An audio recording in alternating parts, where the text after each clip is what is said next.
Let's get to work with Goldy Gourmari, human rights activist, former MP, speaks on these issues regularly. Goldy, good afternoon to you. Good afternoon, Ian. Thank you so much for having me on. It's a pleasure. Nice to have you with us. So firstly, is this a protest or a revolution? It's 100% a revolution, Ian. People are out in the streets. They're saying down with the dictator, down with the Islamic Republic. People are done with the Sharia law that has oppressed them for the last 47 years. And they're also chanting, this is the final battle. Pahlavi will return. Of course, Pahlavi is a reference to the king of Iran, Reza Pahlavi, who's currently in exile right now. He has a transition plan to lead the country from a totalitarian Islamic dictatorship into a functioning secular democracy. And Iranians only trust him to lead them through that transition process. And this is the son of, right, that we're talking about here? Yes, absolutely. He is the son of the former Shah of Iran. Yeah. Is this likely to happen? Because as far as I can see, and do correct me if I'm wrong, the issues are multiple. There is, as you rightly say, the Islamist dictatorship, as it were, that has thread its way through everybody's life and made it hell for so many people. But of course, and perhaps interconnected, I suppose intrinsically connected, are the economic issues, inflation and goodness knows what else.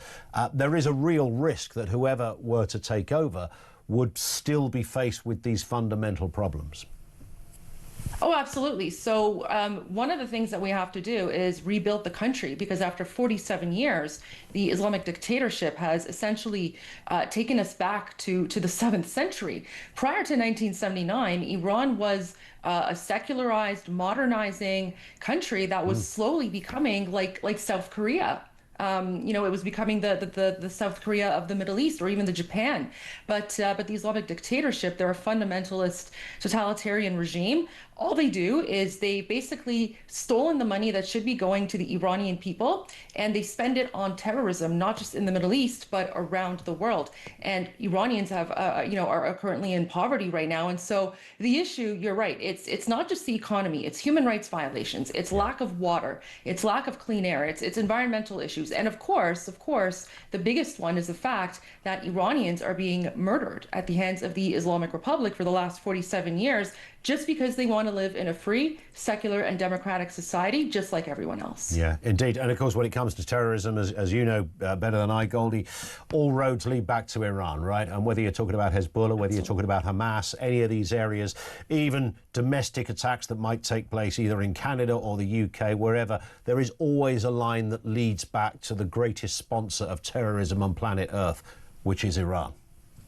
Absolutely. It's well, I mean, I like to refer to it as the Islamic Republic, because Iran is currently occupied by the Islamic Republic. And prior to 1979, Iran was actually a big ally of the West. Iran was an ally of the United States. It was an ally in Israel. It was an ally of the UK. It was only when the Islamic dictatorship occupied our country in 1979 that they began their jihad, not just against the Iranians, but against the entire world.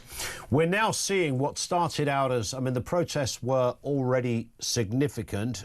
They were around various places of the country, of course, and we talked about this at the beginning of the week. But when, you know, once this gets big and Tehran becomes the kind of epicenter of those protests, that's when I guess the real problems begin, or the real revolution begins. We are already in the midst of the revolution. What we are seeing right now, Ian, I have never seen anything like this since the Islamic Republic occupied Iran back in 1979. We are seeing millions of Iranians coming out across over 120 cities and towns, literally every major city right now. Iranians are going out. But we're also seeing an incredibly brutal crackdown by the Islamic Republic. One of the things they do, Ian, is not only do they shut down the internet to prevent communication, but they shut down the internet. They put the country in a blackout so that they can slaughter Iranians behind the scenes. And right now we're starting to get some horrific videos and images coming out. In the last 12 hours alone, over 1,000 Iranians have been slaughtered. I would say the number is probably closer to 2,000 or 3,000 Iranians that have been slaughtered by the Islamic Republic, yes. Is the Ayatollah likely to, I mean, there's lots of suggestions that this guy is just going to disappear because he knows if he doesn't, somebody will make him disappear, but not in the way that he had in mind. Is that, can you envisage that that is the case, that in a couple of days' time, he won't even be there? I have no idea, but I hope that he remains alive so that he can face justice. Because one of the things that His Royal Highness, the Crown Prince of Iran, Reza Pahlavi, has said is that once Iran is free, he wants to establish a Nuremberg style of trials so that every single one of these Islamic terrorists can face their day in court, and Iranian people deserve justice. And what do you make of Donald Trump's, I suppose you could call it an intervention? He gave that that interview on Fox last night. You will have been across this already. We just played a little clip, essentially suggesting, you know, he's ready to step in if things go bad. Well, you know, no successful revolution has ever happened without some sort of outside assistance. Even the 1979 Islamic coup d'etat did not happen without the support of Jimmy Carter and the Democrats. So seeing President Trump right now take the side of the Iranian people against the Islamic Republic, this is very similar to President Ronald Reagan and his statements about East Germany, which led to the fall of the Berlin Wall. So I can tell you right now that Iranians in occupied Iran, they are so grateful to President Trump. And President Trump right now is more popular in Iran than I would say he is in the United States. And all I can say is President Trump has promised that he would act if the Islamic Republic continues slaughtering Iranians. Given the horrific massacre that we've seen last night, Iranians right now, they're all asking President Trump to please act, because if he doesn't, the slaughter is going to continue. Iranians are unarmed. The Islamic Republic is fully armed, and they've actually brought in their outside proxy forces. They brought in Hezbollah, Hamas, other Palestinian terrorist groups. They brought in Hashd Shabi from Iraq, various other countries. These proxy militia forces are the ones right now who are brutally massacring freedom-loving Iranians. And the Ayatollah described them as a bunch of vandals trying to please Donald Trump. Your response to that? It's shameful. I mean, the Ayatollah, he is the enemy of Iran. Him and the entire Islamic Republic, they are the enemy of Iran. And he's always tried to murder Iranians. And all I can say is that if your power comes from keeping people oppressed and murdering people who speak out, then you're not a legitimate leader. And in my eyes, and in the eyes of 80 million Iranians, the Islamic Republic is not a legitimate leadership or government. It's a foreign terrorist occupation. You mentioned Pahlavi, forgive my pronunciation, but the son of the late... That was perfect. Was that all right? That wasn't bad, was it? Yeah, Pahlavi, that was great. I'm almost fluent. The son, of course, of the late Shah. Is that likely to be a smooth transition, though? It seems likely to happen, but it isn't going to come without some hurdles. Well, if you mean smooth transition in terms of the Islamic Republic backing down, we're seeing more and more signs of military defections, but of course there are a lot of foreign Islamic terrorist groups in the country that certainly do need to be neutralized. However, in terms of the support that he has a support of over 85–90% of Iranians in occupied Iran right now.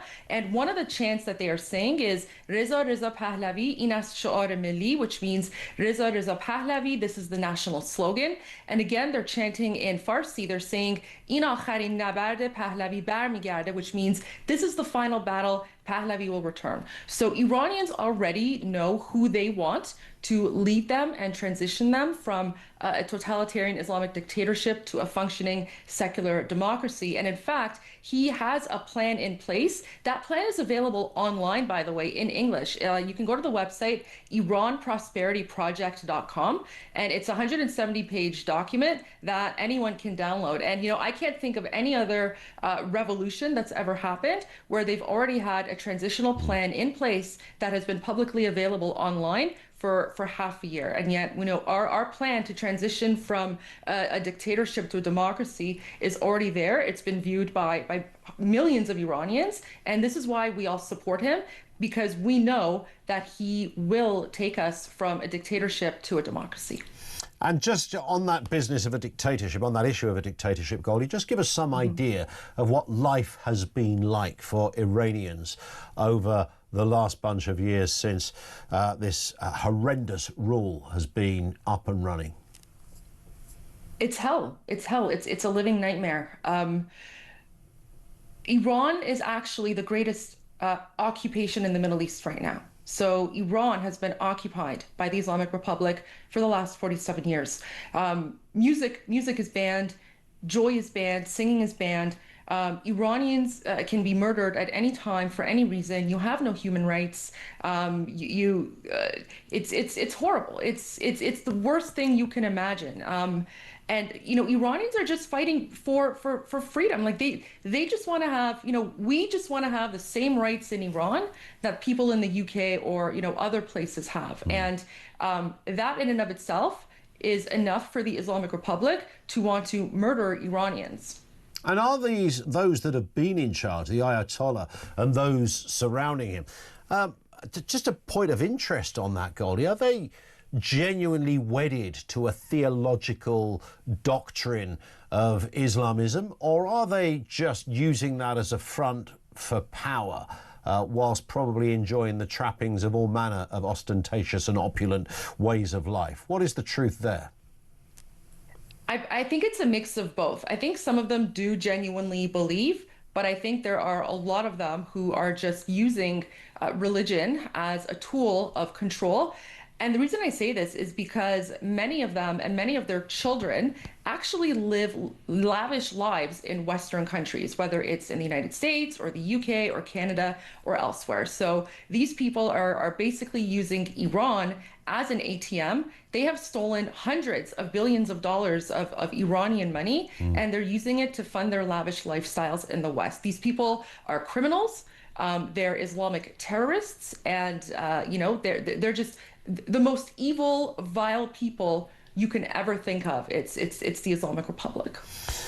These protests have been going on for about 13 days. I think end of December, 28th of December or something. I think they began. Yeah. What is it's hard to put a timeline on this, Goldie, but what is your own instinct as to when a new power can be up and running and taking Iran in the right direction? When do you imagine Pahlavi would be in charge again?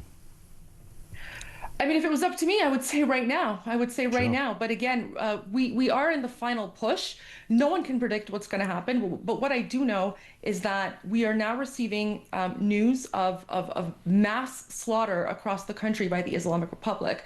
However, we're also starting to see some videos trickling in of Iranians who right now are starting to go back out into the streets because His Royal Highness King Reza Pahlavi has asked Iranians to go out and demonstrate again tonight en masse at 8 p.m.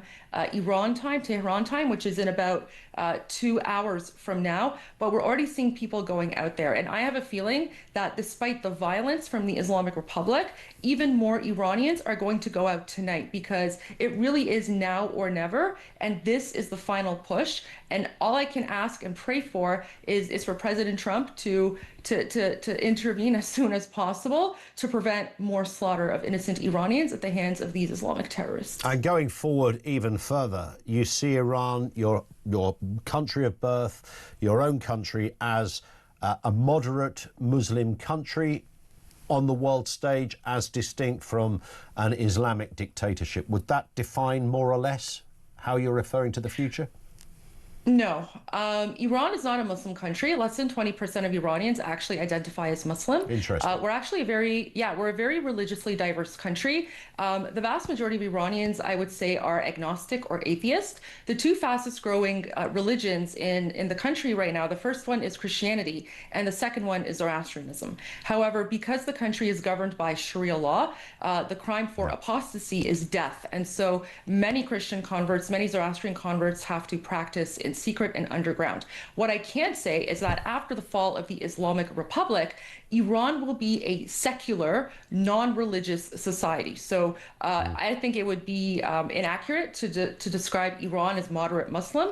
The proper description would be a modern, secular society. Because one thing that we Iranians right now we're committed to, Yeah. we want complete separation of religious and state, and that's what we're fighting for. We're fighting for a secular democracy. Yeah, which frankly, as far as I can see, of all the different methods of running countries around the world, is probably the only most logical and frankly intelligent way forward.